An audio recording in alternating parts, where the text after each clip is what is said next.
This documentary explores how power plants have influenced wars over history. We will look at the development of engineering thought, from the simplest catapults and throwing machines that used only wood, stone, and rope, to experimenters with airplanes powered by nuclear engines, from wood gas generator engines to giant piston aircraft, from steam tanks to solid-fuel intercontinental missiles. A man's technical look inside the machines on which speed, range, and the outcome of operations depended. And this story of mechanisms turned into military power will definitely not leave you indifferent. So, let's get started.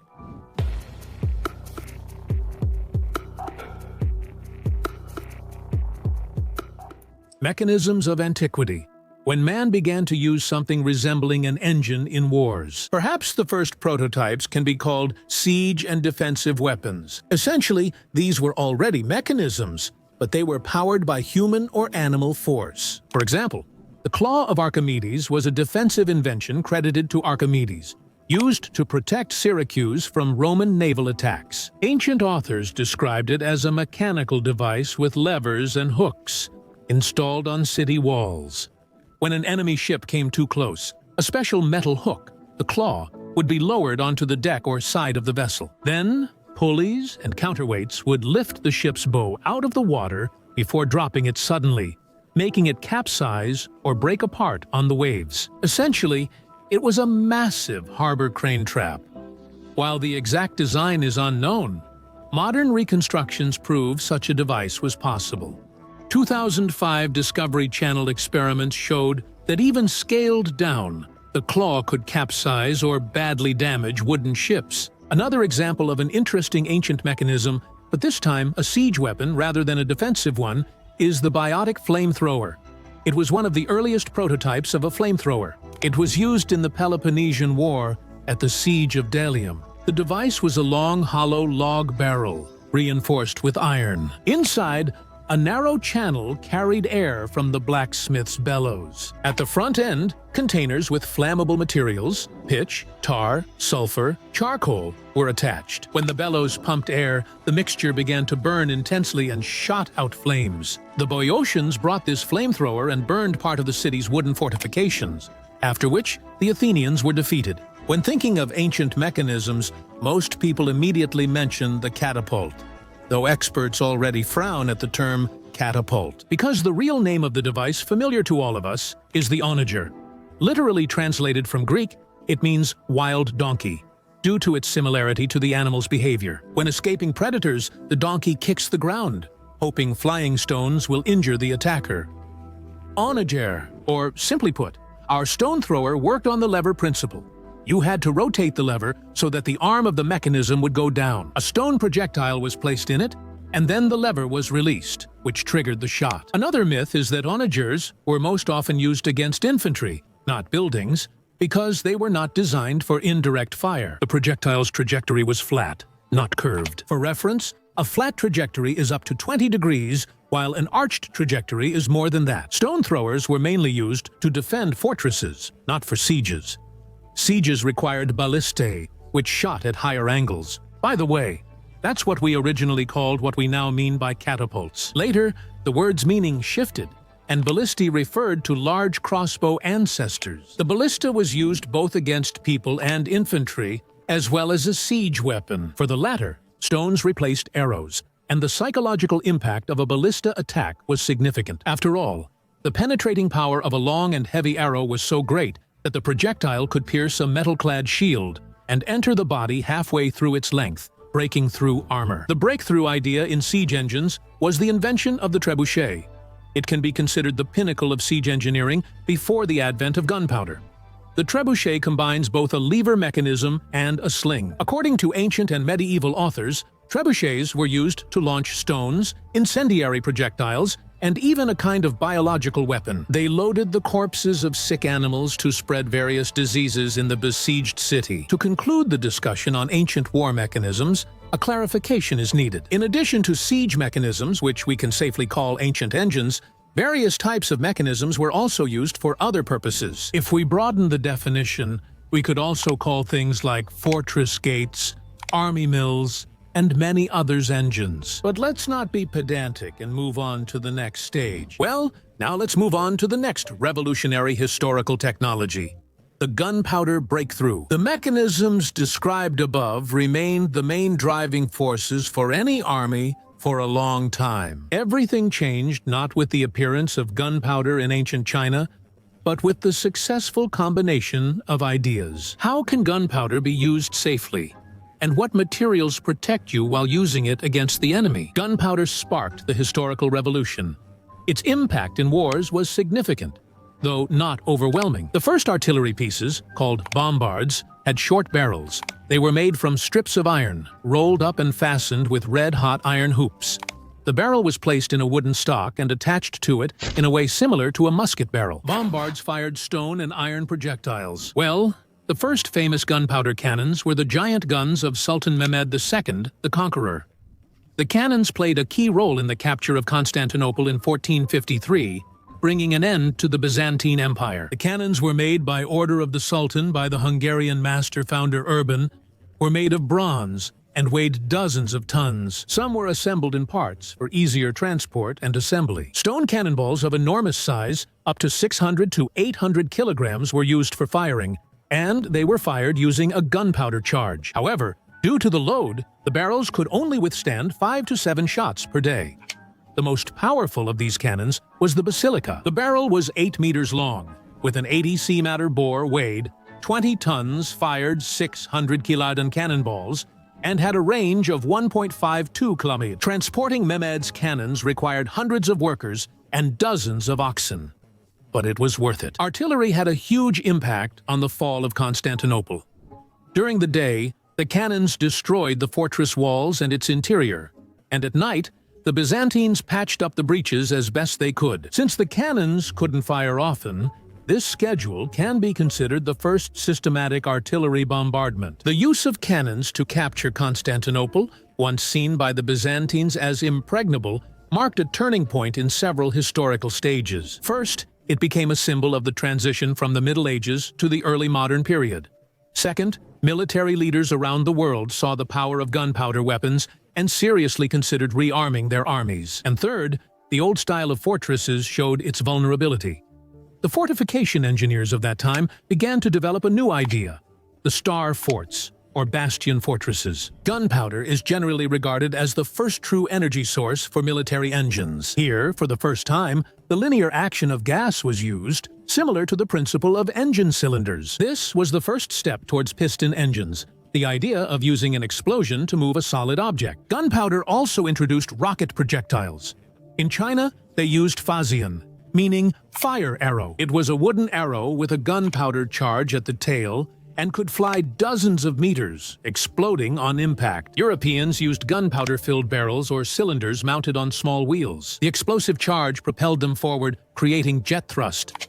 Another innovation was rockets, with a spinning mechanism. The principle was that a metal cylinder with a tail spun as gunpowder burned, stabilizing flight. This technology was later used for fireworks. These earlier rocket projectiles had poor accuracy, so the rocket idea was set aside for a long time. By the 15th century, the first records of the use of handheld firearms, arquebuses, appeared, which resembled small-caliber cannons more than modern rifles. European and Middle Eastern gunsmiths and craftsmen continually improved the design. A little later, the matchlock was invented, which finally separated firearms from artillery. This simple mechanism automated bringing the match to the priming pan and solved early hand cannons' main issue, difficulty aiming. In its primitive form, the matchlock consisted of a single part, a lever fixed on a transverse axis. The lower end of the lever served as the trigger, while the upper, forked end held the smoldering match and brought it to the powder pan. To protect the shooter's face from burns when igniting the powder, the touch hole was shifted to the right of the barrel's axis. A small recessed plate, the powder pan, was welded underneath it, which was later equipped with a pivoting cover. Handheld firearm barrels lengthened and calibers increased over time, greatly boosting combat effectiveness. For example, a musket with a caliber of 20 mm or more could pierce knights' armor from about 50 paces. Gunshot wounds were especially dangerous, as fragments of clothing and armor could enter the wound, causing severe infections that often led to death. An important event was the appearance and widespread adoption of spark locks. The the wheel lock, and the flintlock.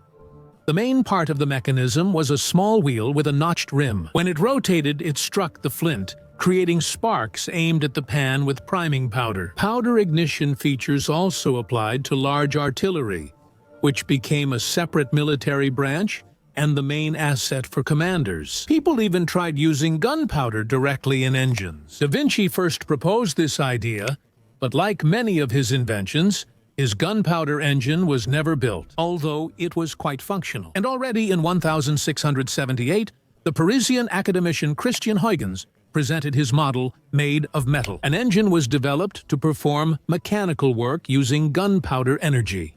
It was also compact, needing no furnace or boiler. The black powder was a poor fuel. When it burned, it produced coal dust, acting as a strong abrasive, tiny particles that eroded surfaces during the explosion. Plus, it was still a rare and volatile fuel. But it wasn't all for nothing. Huygens' engine laid the foundation for the first piston steam engine. Dennis Papin, Huygens' lab assistant, created the atmospheric steam engine. Essentially, his engine is Huygens' engine adapted to run on low-pressure steam.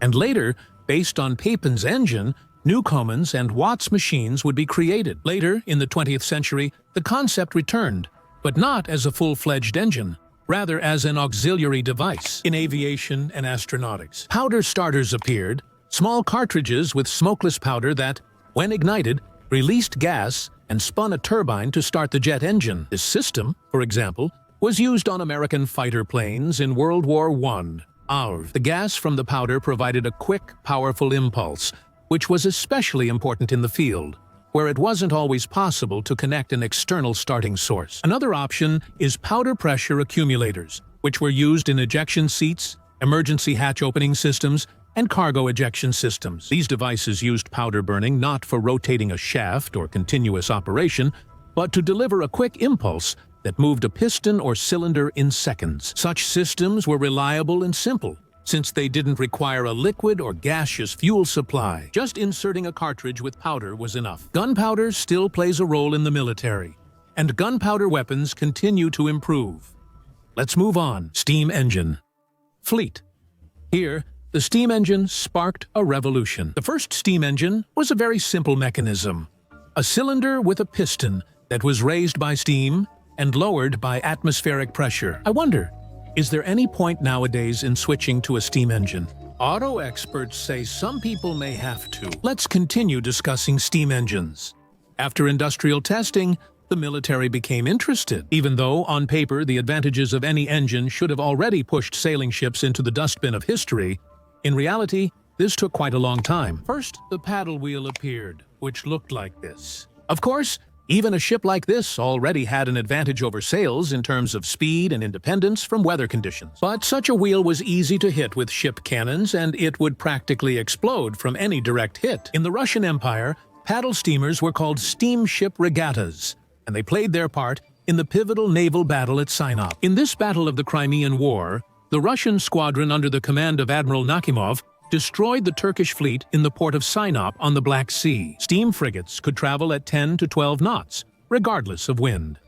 Their boilers produced 3 to 5 atmospheres of pressure, and cylinders generated up to 400 to 500 horsepower. At Sinop, the Russian frigates used their mobility to encircle the Turkish fleet in a semicircle, deliver crossfire, and hold positions that were inaccessible to sailing ships. Steam power let them resist any wind, accurately position their guns, and keep up heavy fire from afar, leading to the total destruction of the Turkish squadron. The Battle of Sinop showed that steam engines and heavy artillery make ships more effective in combat than sailing vessels. This battle became the prologue to the transition to fully mechanized fleets, and the experience of using steam frigates became the foundation for future projects of ironclads and screw ships, which soon changed naval warfare forever. After Sinop, things went badly for the Russian fleet, since the countries that joined the war on Turkey's side, England, France, and Sardinia, had their own ships. The French were the first to use steam-powered ironclad floating batteries,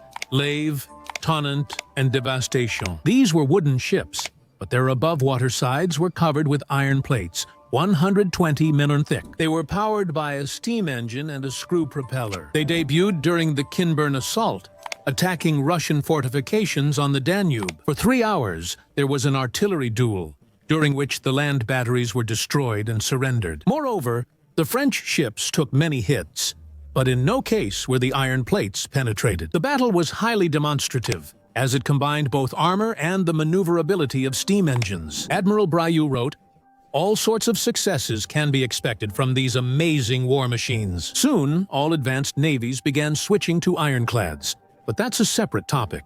Let's get back to the steam engine. The idea of the screw propeller came up as a way to eliminate the main vulnerabilities of paddle steamers. Placing the propeller under the hull, fully submerged, reduced damage risk and enabled a more efficient weapons and armor layout. In addition, there was better grip with the water and a more efficient conversion of steam engine power into the ship's movement. Early steam engines remained cylinder-type piston engines, but they now transmitted rotation through a shaft to the propeller, instead of turning wheels on the sides. What was the situation on Earth? Here, the steam engine was rapidly developing, powering trains that sped up troop and equipment movement by rail. In addition, there were all sorts of interesting steam-powered vehicles, for example, steam artillery wagons, which were heavy carriages on wheels that used a steam engine instead of horses. The design was based on a mobile boiler and a low-pressure piston steam engine, which drove the wheels through a system of gears and chains. The speed usually did not exceed 5-6 miles per hour,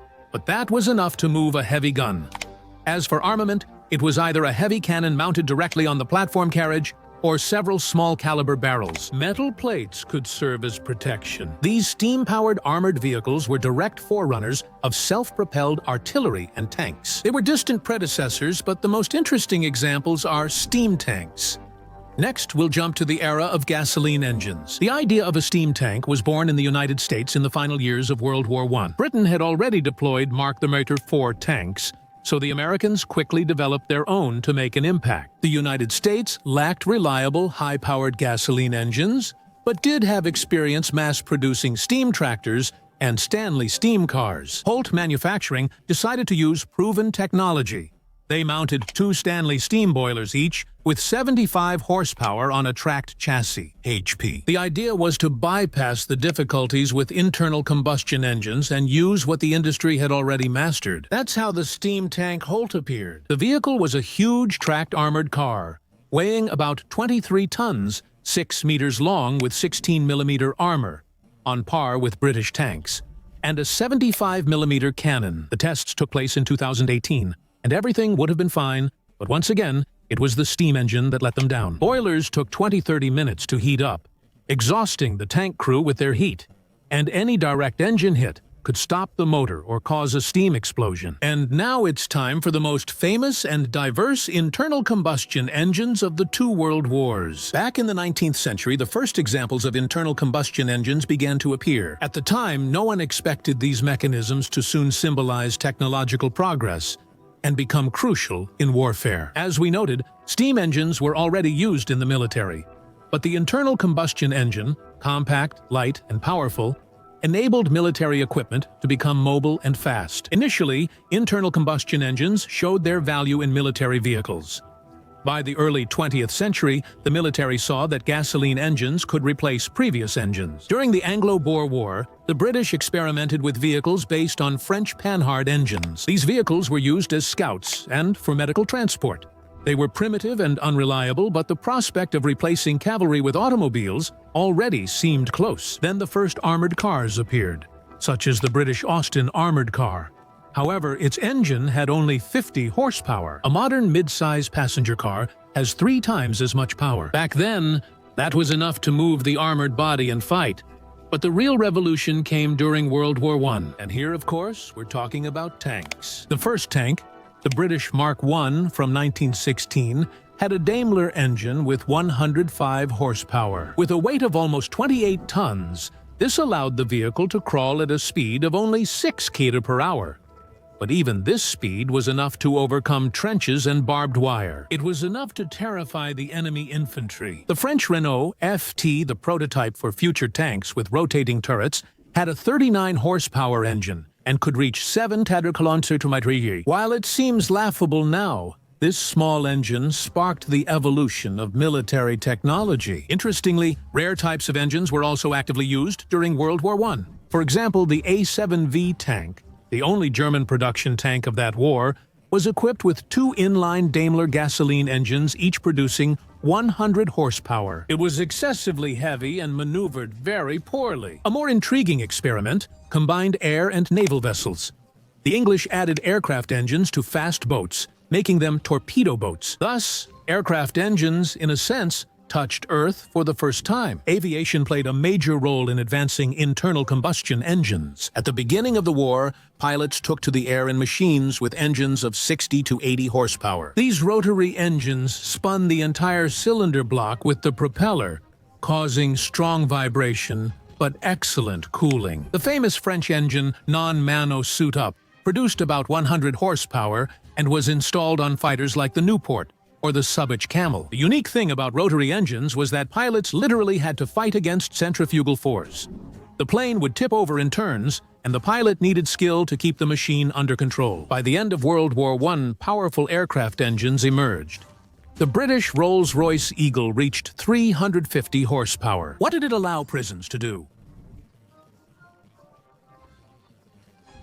Germany developed the 180-horsepower inline Mercedes D3 engine. It powered the renowned Fokker D7, widely seen as World War I's top fighter. During the interwar period and World War I, the internal combustion engines diversified further, leading World War I to be called the War of Engines. Tanks developed rapidly. The German Panzer IV had a 12-cylinder carburetor Maybach HL 120 engine with 300 horsepower. The Soviet T-34 was equipped with a unique diesel engine for its time. The V2, it was a 12-cylinder V-shaped liquid-cooled diesel engine producing 500 horsepower. Its advantage over gasoline engines was huge: lower fire risk, better fuel efficiency, and higher torque. It was believed that the V2 engine could run on almost any suitable fuel mixture, even regular household kerosene. In the conditions of a fierce war, such versatility was extremely important. During the Great Patriotic War, this engine was continually improved. In 1943, the engine lasted only 400 kilometers, but by 1945, it surpassed 1,200. Meanwhile, V2 failures per 1,000 kilometers fell from 26 to 9. The V2 diesel engine became the basis for a new generation of equipment. Here's an interesting question. Why did Germans use gasoline engines while Soviets used diesel? After all, as we already mentioned, engines in tanks were much more fire-prone than diesels. The main reason was the shortage of powerful mass-produced diesel engines and the Third Reich's raw materials policy. Germany was highly dependent on synthetic gasoline, which was produced from coal, while diesel fuel was in short supply. The Soviet Union, on the other hand, had large oil resources and was actively developing diesel engine manufacturing even before the war. Therefore, the choice of engines in each country turned out to be the result not only of engineering preferences, but also of economics. German tanks were fast and powerful, but used a lot of fuel and were more prone to fires. Soviet vehicles were slower, but stood out for their reliability, autonomy, and survivability in equal tank duels. Different engines resulted in different tactics. The Germans had to rely on blitzkrieg tactics and good fuel supply logistics. Soviet tanks could operate farther from supply bases, giving them a key advantage on the Eastern Front. And here's another example of Russian resilience. Wood waste, which stands for wood waste, or simply firewood in everyday language. And they were intended for vehicles capable of moving without gasoline, using a wood-powered gas generator unit. A metal gas generator was installed behind the cab and loaded with wooden logs or coal. Smoldering occurred in the lower part. With restricted air and temperatures reaching 1,500 degrees, a flammable mix of carbon monoxide and hydrogen was released from the solid fuel. After passing through the filter system and cooling, this gas entered the engine's intake manifold and burned in the cylinders, just like a gasoline-air mixture. The main difference was power. The engine on generator gas lost up to 30–40% of its rated output. For example, a standard GAZAA with a 40-horsepower gasoline engine, when converted to a gas generator setup, actually produced no more than 25 horsepower. Fuel use rose, needing up to 8 bags of wood for 80 to 85 kilometers. Meanwhile, starting became more complex. The driver had to ignite the gas generator and wait for the mixture to reach the right quality before the engine could run. Despite drawbacks, the design had advantages. The basic engine remained, with only a gas supply system added. Switching back to gasoline was easy, so the car could be used in any conditions. It was possible to use different types of fuel, from oak and birch to compressed agricultural waste. Thus, the engine remained the same four-stroke gasoline unit, but its operation depended on the continuous production of generator gas. It was weaker and more temperamental compared to a gasoline engine, but it allowed vehicles to keep moving when liquid fuel was practically unavailable. World War I aviation produced notable examples. One of them was the British Rolls-Royce Merlin, a V-type liquid-cooled engine that produced up to 1,500 horsepower. It was used on the Spitfire, Hurricane, and P-51 Mustang, becoming a key asset for the Allies. Conversely, the Germans tried unusual designs. For example, the Daimler-Benz 601 engine had direct fuel injection, allowing Messerschmitt Bf 109 fighters to dive with the engine off and restart it,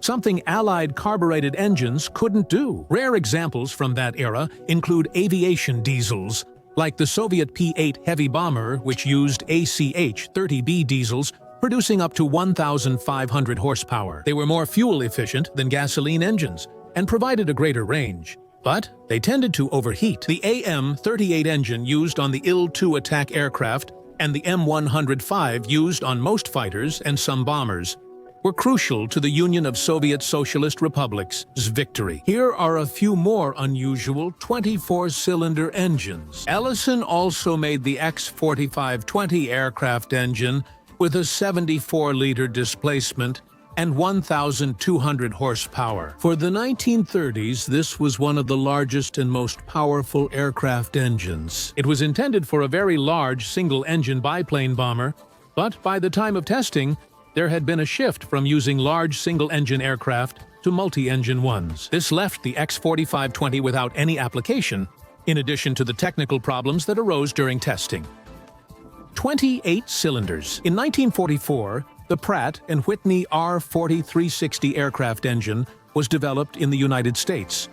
With a diameter of 1.4 meters, its length was almost 2.5 meters. It weighed 1,760 kilograms heavier than some early World War I fighters. However, with a displacement of about 71 liters, the engine produced up to 4,200 horsepower. The monstrous engine was produced and, because of its appearance, was nicknamed Corn Cob. Until 1955, this engine was installed on several well-known aircraft.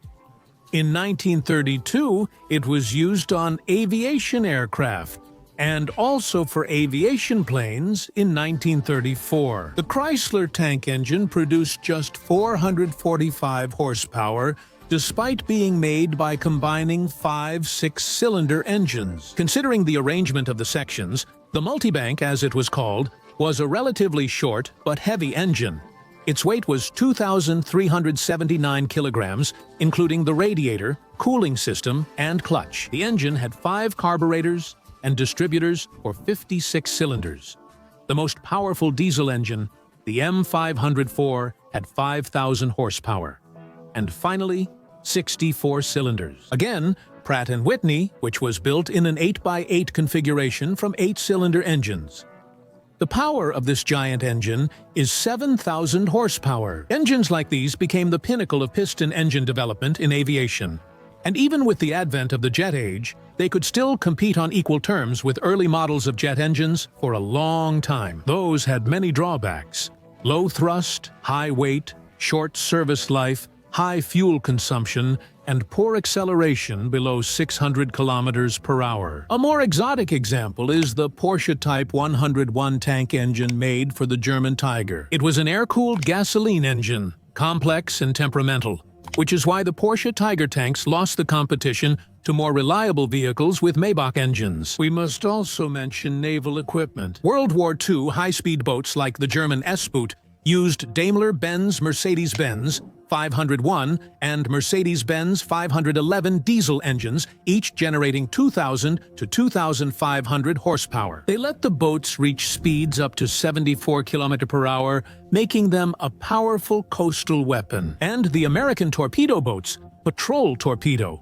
Boats used Packard V-12 gasoline aircraft engines with over 1,200 horsepower, which made them incredibly fast and maneuverable. Of course, diesel engines were also installed on submarines. Here, for example, is what the RS-34S engine looks like, which is on display at the museum in Kiel, Germany. The engine had a displacement of 108 liters with 18 liters per cylinder and produced 576 horsepower at 850 revolutions per minute. During the war, it began to be installed on Type 23 submarines, relatively small boats with a displacement of about 234 tons. Their main purpose was to conduct combat operations while submerged for the entire mission. A snorkel, a retractable tube, was used to bring in surface air and vent diesel exhaust, while the submarine was at periscope depth. This concept evolved in the war's final years, as strong Allied anti-submarine defenses forced the Germans to seek ways to remain submerged longer. The Type 21 submarines, key engines, renowned electric submarines from war's end, were even more unusual. They had two Maschinenfabrik Augsburg Nuremberg M6 V4046 KKB diesel engines, each producing 2,000 horsepower. The key feature wasn't just the diesel engines, but their pairing with large battery banks, letting Type 21 submarines use electric motors to stay submerged for weeks. The diesel engines recharged the batteries via a snorkel. This was a real breakthrough, a precursor to post-war nuclear submarines. The American Gato and Balao-class submarines are no less interesting. They were equipped with Fairbanks-Morse diesels, two-stroke opposed piston engines. This design was rare. Each cylinder had two pistons moving toward each other, which provided high compactness and reliability. The power of one such engine was about 1,600 horsepower, and there were 4 of them on the submarine. Thanks to their diesel engines and large fuel reserves, American submarines could cross the Pacific and conduct long raids off Japan's coast. One of the most widely produced Soviet submarines was the Shchuka series. These submarines had 38 K8 and 42 BM diesel engines, which were based on German Maschinenfabrik Augsburg Nuremberg engines that the Union of Soviet Socialist Republics had purchased back in the 1920s. The Shchukas were small, around 600 tons, with diesel engines generating 600 to 700 horsepower each. On the surface, the submarine could reach speeds of up to 24 to 26 kilometers per hour. The main problem was that the engines suffered from vibration, had a low service life, and often required repairs. A large part of the Soviet submarine fleet fought on Shchuka-class submarines in the early years of the war. The more modern submarines were the medium-sized S-class, Stalinets. In the 1930s, German Maschinenfabrik Augsburg Nuremberg diesel engine licenses were bought,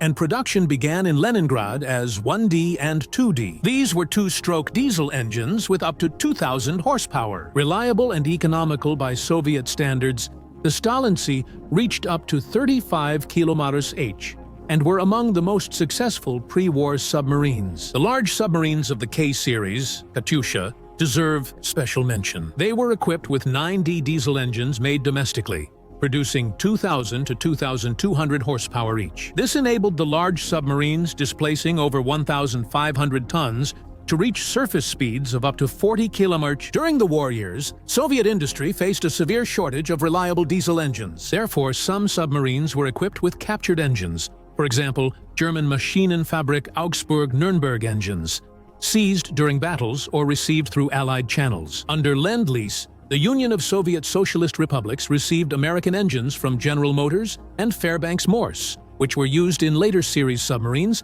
and those being repaired. World War I also featured notable automotive examples. This is the Volkswagen Kraft durch Freude, Type 166, better known as the Schwimmwagen. This amphibious vehicle was entirely designed by Ferdinand Porsche himself. The Type 166 had a 4-cylinder, air-cooled, horizontally opposed Volkswagen Type 1 engine, the same one that later powered the Beetle. The engine has a 985 cc displacement and generates 23 horsepower at 3,000 RPM. The power may seem negligible, but there were advantages. The opposed layout with horizontal cylinders offered a low center of gravity and compactness. Air cooling removed the need for radiators and a fragile water system, which was crucial in frontline conditions. The engine operated reliably at any temperature, and its simple design allowed it to be repaired right in the field. This engine let the Schwimmwagen reach up to 80 km/h on highways and about 10 km/h on water. For movement on water, a retractable propeller was used, which was connected to the crankshaft through a simple clutch. When entering the water, the driver simply lowered the propeller at the rear of the body, and the engine would directly set it in motion. Steering on water used the front wheels as makeshift rudders. If we consider all the cars, the fastest one can be considered the Mercedes-Benz 540K. It was used by high-ranking officers to move between the fronts and the top of the Reich, but more often by Wehrmacht and SS generals as staff and representative cars. You can see them in many photographs. They accompanied the high command during troop inspections. Several units were personally used by Hitler and Goering for trips. Inside is a 5.4-liter inline 8-cylinder engine with a mechanical supercharger. In normal mode, the engine produced about 115 horsepower, but when the supercharger was engaged, the power increased to 180 horsepower. This setup allowed the car to reach speeds of up to 160 km/h, making it undoubtedly the fastest military vehicle of its time. For comparison, the American Jeep Willys reached a maximum of 100 km/h, while the Soviet GAZ-67 could do about 90 km/h. The 540K stood out for its top speed and highly flexible engine. Its strong torque let it handle poor roads confidently. Jet engines. The first turbojet units appeared in Germany and Great Britain almost simultaneously, but it was German engineers who brought the idea to mass production. The Messerschmitt Me 262 fighter became the first combat aircraft with turbojet engines to actually participate in battles. It had two Junkers Jumo 004 engines, each generating about 900 kilograms of thrust. This power plant allowed the aircraft to reach speeds of up to 870 kilometers per hour at an altitude of 6,000 meters, making it unreachable for most Allied piston engine fighters. However, the Jumo 004 had serious drawbacks. Service life was only 25 to 50 hours due to a lack of heat-resistant alloys, and low revolutions per minute produced insufficient thrust for takeoff. At the same time, Germany was working on rocket engines. The most famous example was the Messerschmitt Me 163 Comet Interceptor fighter. It used a liquid-fueled rocket engine, the Walter HWK 109-509, with a thrust of up to 1,700 kilograms. This engine ran on two fuel components: highly concentrated hydrogen peroxide and hydrazine. The engine accelerated the aircraft to a speed of 950 kilometers per hour, making it the fastest flying machine. The fuel was highly dangerous. Even a minor leak could trigger an explosion, and it lasted only 7 to 8 minutes in flight. At the same time, in Great Britain, their own jet fighter appeared, the Gloucester Meteor. It was equipped with two Rolls-Royce Welland engines, each with a thrust of about 730 kilograms. The Meteor reached about 800 kilometers per hour and was the first Allied jet fighter to enter active service and sea combat. After the war, jet engines quickly spread to all military aircraft. In the United States, General Electric and Allison started using turbojet engines developed under license from British designs. One of the first mass-produced American jet fighters, the Lockheed P-80 Shooting Star, was equipped with an Allison J-33 engine with a thrust of about 1,800 kilograms and could reach speeds of over 900 kilometers per hour. At the end of the 1940s, the Soviet Union began producing the MiG-9 and MiG-15 fighters, which used captured German designs and later copies of British Rolls-Royce Nene turbojet engines. Turboprop engines hold a special place, serving as an intermediate stage between piston and jet engines. They combined the jet principle with power transmission to a propeller. One of the first combat aircraft with a turboprop engine was the Soviet Tu-95, equipped with Kuznetsov NK-12 engines. Each of these engines produced up to 15,000 horsepower and drove two coaxial propellers, giving the strategic bomber a speed of over 900 kilometers per hour. and an enormous flight range. At the time, this was unique. The turboprop offered jet-like speeds with better fuel efficiency on long-range routes. And of course, jet engines also led to the emergence of a new type of weapon: missiles. The German V-2 ballistic missile was the first combat device with a liquid-fueled rocket engine, generating up to 25 tons of thrust. It could strike targets 300 kilometers away and re-enter the atmosphere at over 5,000 kilometers per hour. After the war, these technologies formed the basis of rocket engineering in the United States and the United States SR. Let's examine the developments different countries have had, starting with the Union of Soviet Socialist Republics. For the R-7 rocket, the world's first intercontinental ballistic missile, which later launched Sputnik 1 into orbit, the RD-7 engine and its modifications were created. These were liquid rocket engines that ran on a combination of kerosene T1 and liquid oxygen. A single engine produced about 82 tons of thrust at launch. Each rocket stage had 4 engines, giving the first stage over 300 tons of thrust. The uniqueness of the design was in the use of combustion chambers in a cluster.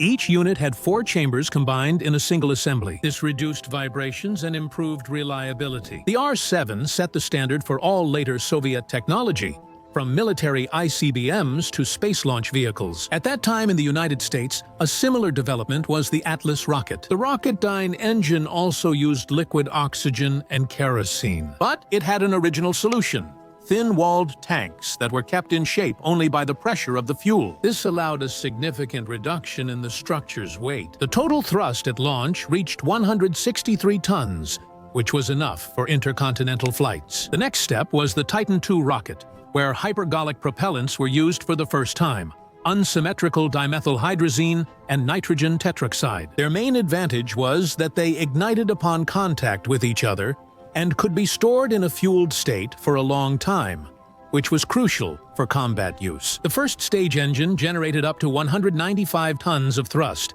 making the Titan II among the Union of Soviet Socialist Republics' most powerful ICBMs. A similar concept was used in the RD-253 engines by Glushko Design Bureau, which powered the UR-500, later Proton, rocket. These engines used heptyl and nitrogen tetroxide as fuel. Their launch thrust was about 150 tons per engine, and the first stage had 6 of these units, providing a total of almost 900 tons of thrust. These engines enabled the creation of military and space rockets with record-breaking payloads. One of the most powerful combat rocket engines was the Soviet RD-264, which was installed on the R-36M missile, known in the West as the SS-18 Satan. This missile weighed over 200 tons, and its engine generated about 460 tons of thrust. Thanks to such power, the missile could carry up to 10 individually guided nuclear warheads and hit targets at a distance of up to 16,000 kilometers. The use of hypergolic fuel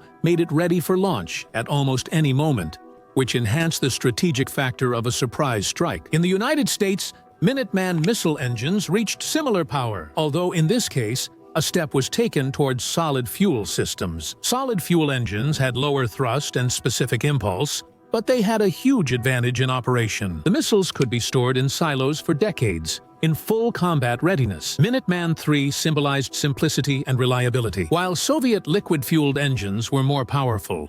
By the late 20th century, the strongest liquid-fueled engines for military use were found in heavy intercontinental missiles. The Soviet RD-170, designed for space energy, generated over 740 tons of thrust and powered several missile systems. In military use, engines with 150 to 500 tons of thrust were more common. At that time, the United States focused on improving the reliability of solid fuel systems, and their new Pick-Cyper ICBMs had 3-stage solid fuel engines that could deliver warheads over a distance of more than 11,000 kilometers. In the 1950s, the United Kingdom developed the Blue Streak missile with Rolls-Royce engines based on American technologies. It was a liquid-fueled engine that ran on kerosene and liquid oxygen, providing a thrust of about 137 tons. The project was too costly and vulnerable since the missile could only launch from open sites, leading to its quick shutdown. Supports nuclear submarines armed with Polaris missiles. France bet on an independent nuclear triad, and in the 1960s developed the S-2 missile, and later the S-3. In the early stages, liquid-fueled engines were used, But then French engineers, like the Americans, switched to solid fuel. The S-3 missile had a three-stage solid fuel engine with a range of about 3,500 kilometers, and each stage had a thrust of 40 to 80 tons. Later, the Mirage and M45 missile families, which were deployed on submarines, already used modern solid fuel systems that were comparable to the American ones in terms of power and reliability. China began its program of copying Soviet solutions. The first serious Chinese ballistic missile, DIEV-3, had a liquid-fueled engine based on the R5 and R technology. The thrust of a single engine reached about 60 tons of fuel, kerosene, and nitric acid. Later, the DIEV-5 was equipped with two 147-ton thrust liquid-fueled engines, enabling it to deliver warheads up to 12,000 kilometers away. But then, like the rest of the Chinese, they gradually switched to solid fuel systems. DIEV-31 and DIEV-41 use three-stage engines with first-stage thrusts above 200 tons and can strike targets 14,000 to 15,000 kilometers away. India has chosen to gradually develop its technologies. The first missiles of the Agni series used hybrid designs, liquid-fueled engines running on oxygen and kerosene for the lower stages, and solid-fuel engines for the upper stages. Agni 5 and Agni 6 are now fully solid-fueled. The thrust of the first stage reaches about 200 tons, and the range is up to 10,000 kilometers. The Israeli Jericho 3 missile also uses a three-stage solid-fuel system, comparable in power to the American Minuteman.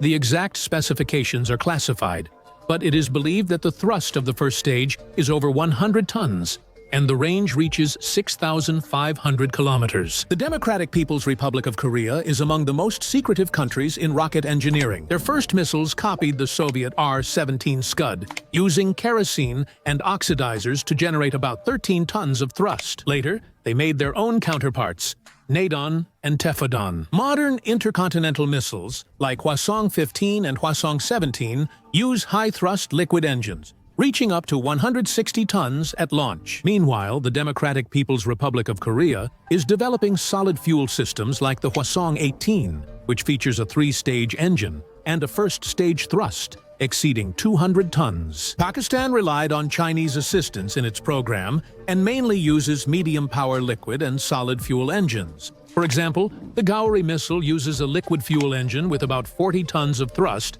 and a 1,500-kilometer range. Later, the Shaheen-2 was equipped with solid fuel engines comparable in performance to Indian models. Jet engine breakthroughs led to major advances. Turbojets gave fighters and bombers new speeds.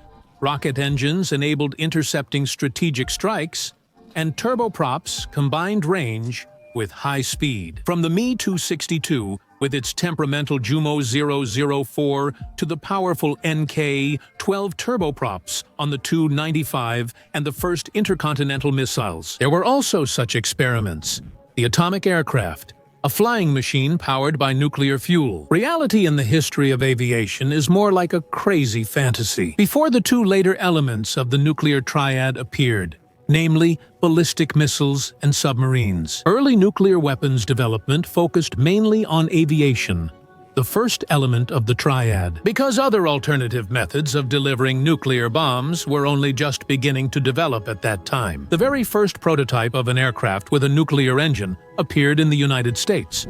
It was the NB-36H.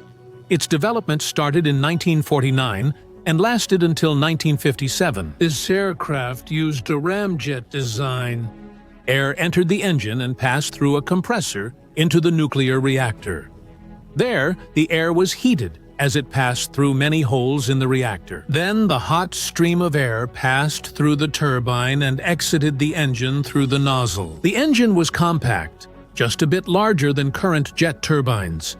However, it released radioactive air into the atmosphere, endangering its own area and the environment. The Soviet Union started developing a nuclear-powered aircraft in 1955, selecting the Tu-95LAL as the test platform. The engineers took a different approach here, using a heat exchange device. Such an engine was less dangerous for the environment, but the heat exchanger was very large and heavy. which made it necessary to design an entirely new aircraft. That was the Tu-119, the development of which began in 1961. They wanted to develop a new nuclear engine for it, but only 2 turbines would run on it, while the other 2 would still use kerosene fuel. In the end, the Tu-119 was never built. Despite the fact that nuclear-powered airplanes were developed in different countries, their designs were almost identical.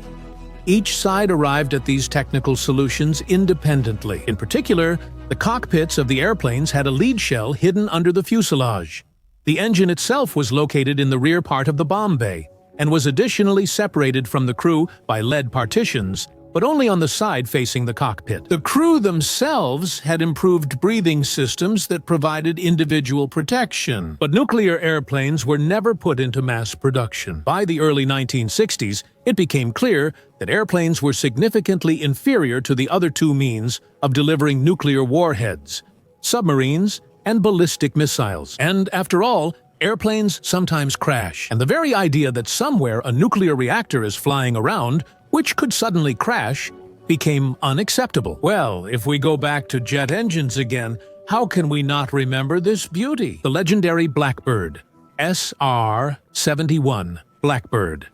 This American strategic supersonic reconnaissance aircraft looks so modern that it's hard to believe it was first put into operation back in 1966. The aircraft was retired in the United States after 32 years of service in 1998. During the Cold War, the IR-71 repeatedly violated the airspace of Russia and Cuba for reconnaissance purposes. At supersonic speeds, the aircraft would get so hot that special suits were developed for the pilots, which were later used by shuttle astronauts. It's interesting to look at this aircraft in connection with Tom Cruise's recent film, Top Gun: Maverick. Does the hypersonic aircraft Dark Star, shown in the film, actually exist in real life? Although the aircraft was created exclusively for the film, it was developed by the same legendary design bureau of Lockheed Martin that not only created the SR-71, but also such famous aircraft as the U-2 F-117 and F. -22. Its speed is Mach 3 much slower than the Mach 10 shown in Tom Cruise's film. And to finish with the movie mistakes, it's worth noting that in the film, the aircraft reaches Mach 9 quite easily, and only the final push to Mach 10 becomes a problem. This is indicated by the heating of its skin. In reality, heat buildup occurs at much lower speeds. The skin of the North American X-15, an experimental aircraft from the 1960s that still holds the record for the fastest manned flight, reached a temperature of 650 degrees Celsius at a maximum speed of 6.7 Mach. For reference, iron starts to glow at 460 degrees Celsius and titanium at 455 degrees Celsius. Continuation. One could assume that the hypothetical Dark Star's hull is made of something more heat-resistant, but in any case, the problem of the body heating up would have appeared much earlier. Gas turbine engines. Gas turbine engines in military technology became a logical continuation of the development of jet units, but their field of application turned out to be much broader. Besides aviation, they were also used on tanks, helicopters, ships, and experimental combat vehicles. A gas turbine engine works like a jet engine. A compressor compresses air, mixes it with fuel in the combustion chamber, and produces hot gases that spin the turbine. Unlike a pure turbojet engine, where hot gases are produced directly in the gas turbine, the turbine can transfer rotation to a propeller, rotor, or transmission, which makes such systems versatile. In aviation, gas turbine engines have been used in 2 key areas: turboprop and turboshaft. Turboprop engines were designed for airplanes where high speed and long range were needed with efficient fuel consumption. Another option is turboshaft engines, which became the foundation for the development of combat helicopters. Here, the turbine transmits power to the main rotor. One of the most well-known is the TVZ-117 engine developed for Soviet helicopters Mi-8 Mi-24, and later K-50. Its power output is about 1,900 to 2,200 horsepower. At the same time, it is distinguished by its relatively low weight and high reliability. Thanks to the use of gas turbine engines, helicopters gained the ability to operate in mountains and hot climates, where piston engines lost their effectiveness. Gas turbine units have also been used in tanks. The most well-known example is the Soviet T-80, the world's first production tank with a gas turbine engine. Its power unit, the GTD-1000T, produced 1,000 horsepower. Despite its compact size and 1-ton weight, the vehicle had a specific power of over 23 horsepower per ton, making it one of the most dynamic among the world's tanks. The T-80 could accelerate up to 70 km per hour and had exceptional smoothness of ride. The gas turbine enabled rapid cold weather starts, which was vital for the Union of Soviet Socialist Republics. Gas turbines had high fuel use and complex maintenance.